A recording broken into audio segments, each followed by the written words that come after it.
A state-specific, legally valid document that actually counts. What's cooking? Twins. Twins. Start your will at trustandwill.com and make it count.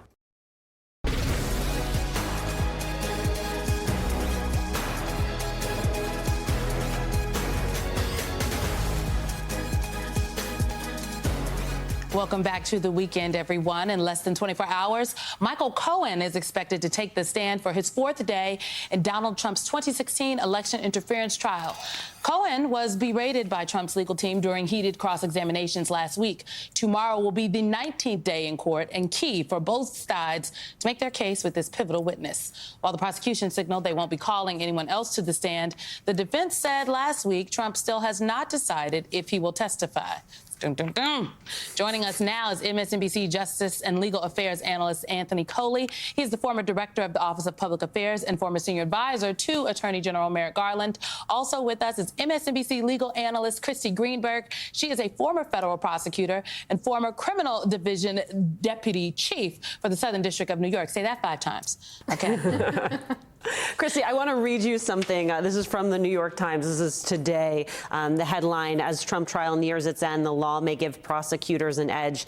If the jury chooses to believe the government's evidence, then a conviction is warranted. That's from Mark F. Scholl. Though he noted Mr. Cohen, with all his baggage, quote, remains the linchpin of the case. The jury does not have to believe all of what Cohen has to say, but they have to believe enough of it. I wonder if you agree both with the last part about Cohen and with this idea that the law gives prosecutors an edge. Yes, so that's where I'm at. I don't believe everything Cohen said on the stand. I don't believe, the things that he said about his past conduct. He's changed his stories a number of times. I don't believe that the judge was corrupt and in on his prior case.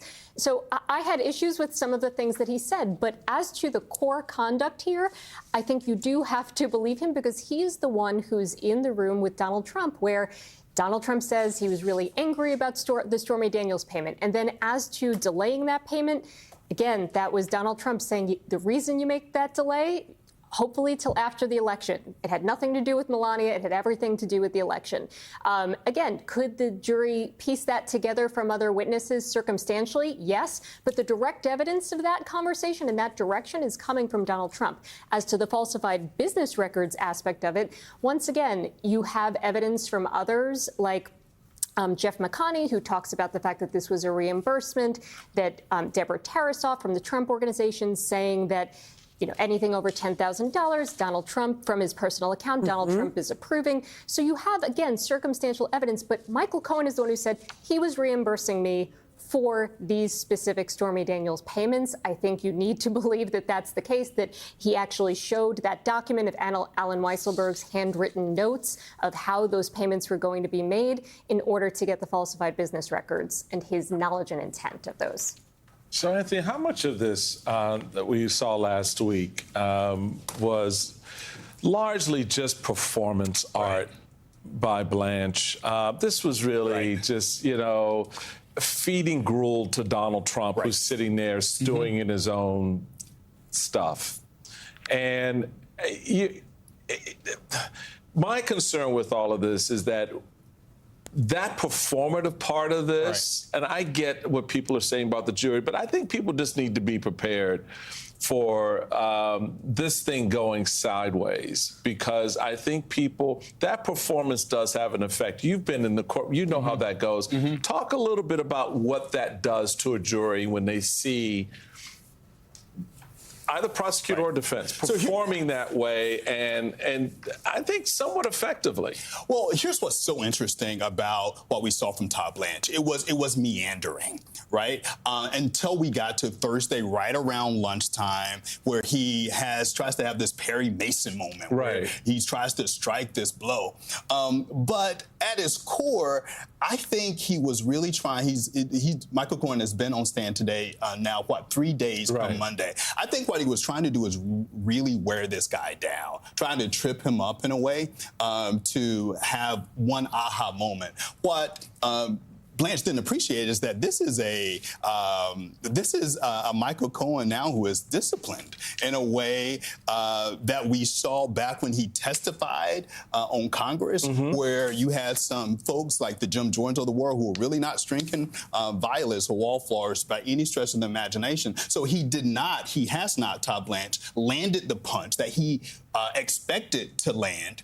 And I contrast that, Michael, to the clear narrative that the prosecutors have put together with the, I'm not a lawyer, right? I'm a comms guy, and I look at the narrative here. The narrative is easy to follow, right? It starts with Donald Trump being in the room in August of 2016 with Michael Cohen, with the guy Pecker who oversaw the National Enquirer. And it's in that moment where they hash this catch and kill scheme. Right. They've got the motive. You've got the middle of the story, right, where the documents take center stage, right, the canceled checks, all of those types of things. We learned during that moment, in that center moment, that Donald Trump is a micromanager, that he's a penny pincher. Hope Hicks tells us that he ran this global organization like a family business, that he was hands-on.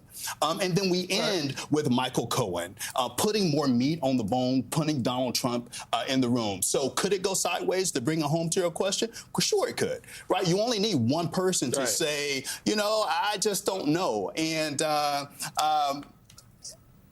would not bet against this prosecution. Yeah, but I'm just real quick on your, Simone. But Christie triggered something for me when she said, I had problems with some of the stuff he was saying. And I'm sitting there going, well, I'm a juror. I may have those same problems, and therefore, was that fixed? So I'll throw it to Simone. Christie, because, Christie is a trained legal professional. Anthony Coley here is a trained communications professional. Although he comes off like a lawyer. He comes off like a lawyer. Yes, he does. I was like,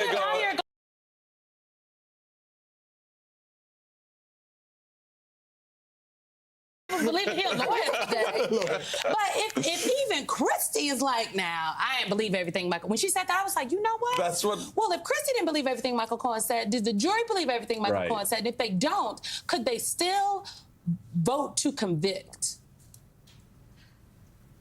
This is Christie. Yes. I think that is the real challenge here. I can say when I was a prosecutor, and Michael Cohen is not a cooperating witness, right? He's already served his time and pled guilty. But he does have the function of being the linchpin, really, of the case. And so I never put up a witness where I really felt like he was critical if I didn't believe everything he was saying, and I couldn't look to the jury and say, this is a credible witness, you should believe him.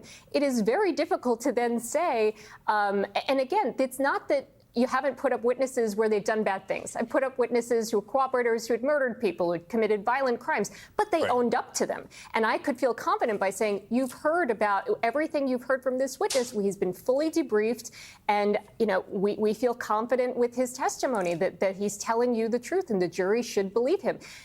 Having to say, well, certain parts of it, it's not steady, but other parts. I mean, he went off on a rant. He blamed the banks, he blamed the accountants, he blamed the federal prosecutors, he blamed the judge, and then he blamed Donald Trump. That was one line of questioning that was very effective from the defense, because he kind of lumped Donald Trump in with all of these people that Michael Cohen has an axe to grind against. And when you think, hey, it seems unreasonable from a juror's perspective that he would think that a federal judge was in on, trying to get him and was really corrupt in his prosecution. If you think that's unreasonable, then maybe you should think it's unreasonable that he has claimed that Donald Trump is at the axis of all of this. I think the problem is, though, again, the prosecution has done such a good job, I think, of getting us to this point where he is so corroborated, and the defense doesn't have a coherent theory. I mean, just sitting and listening to it, it's, you would have to believe, in order to believe the defense, that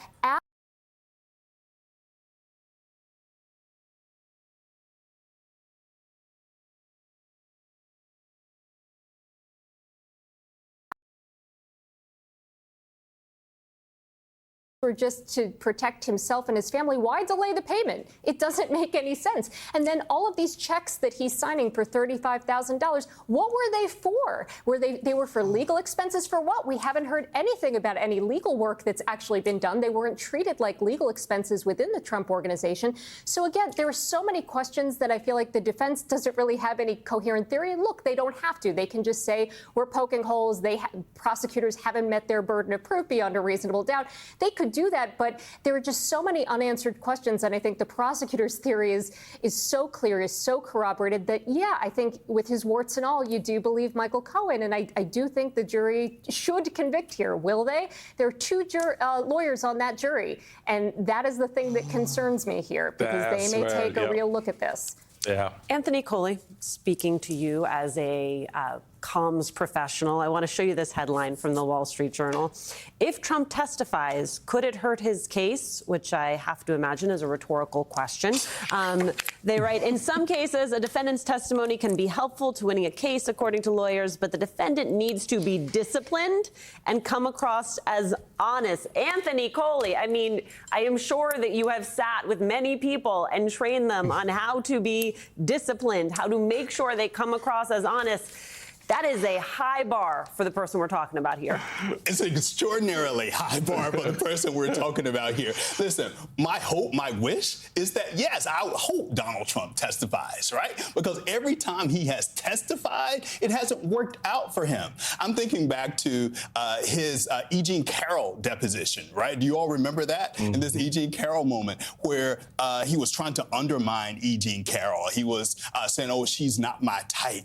And then he is shown a picture of E. Jean Carroll, and he confuses E. Jean Carroll with Marla Maples, his ex-wife. And then I'm reminded here, in this particular case, the judge has already ruled that if Donald Trump takes the stand, the prosecutors can ask him about prior bad acts. The prosecutors can ask him about him being found liable for defaming E. Jean Carroll. Prosecutors can ask him about being found liable for the fraudulent business practices over many years at the Trump organization. So for all of those reasons, I can't imagine that he would testify, but man, I wish he would. That boy is not getting anywhere near that courthouse, that witness chair. I mean, I will believe it when I see it. It's just not happening. We can all be surprised. We don't know. It's up to Donald Trump. But I think that you go, Donald. You do it. You do it. Let's go. It sounds like the Wall Street Journal is also like even the Wall Street Journal is telegraphing like, don't do it. It could hurt your case. I mean, it could hurt you. It could be helpful, but we think it could hurt you. The New York Times had this piece about the tactics that Donald Trump has used over the years, and that these tactics have shown up in this trial. And then I juxtapose that with the AP story that talks about that Todd Blanche is putting on a show for Donald Trump. Todd Blanche is a real lawyer, and I just wonder, Christy, as someone who has, Todd Blanche is a real lawyer. He has it's my understanding, he has a good and great reputation, but even he has debased himself throughout this process. I remember how he opened his cross with Michael Cohen, asking about some things that Michael Cohen said about him as the lawyer, making it about himself right out of the gate. And I just don't know where the strategy is. So what's your take on this particular defense team that Donald Trump has assembled, and what's going to happen next week?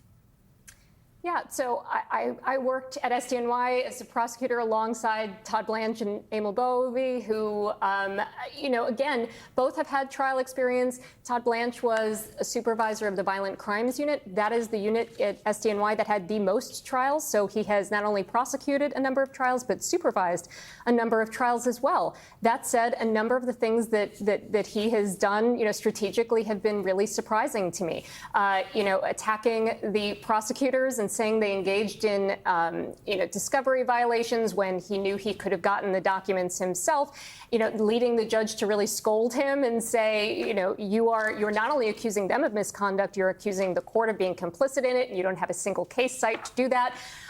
He's not only moved to recuse the judge twice, they're actually suing the judge, which again is pretty extreme, is this kind of delay tactic. He is defended without any kind of falling on your sword or any kind kind of apology.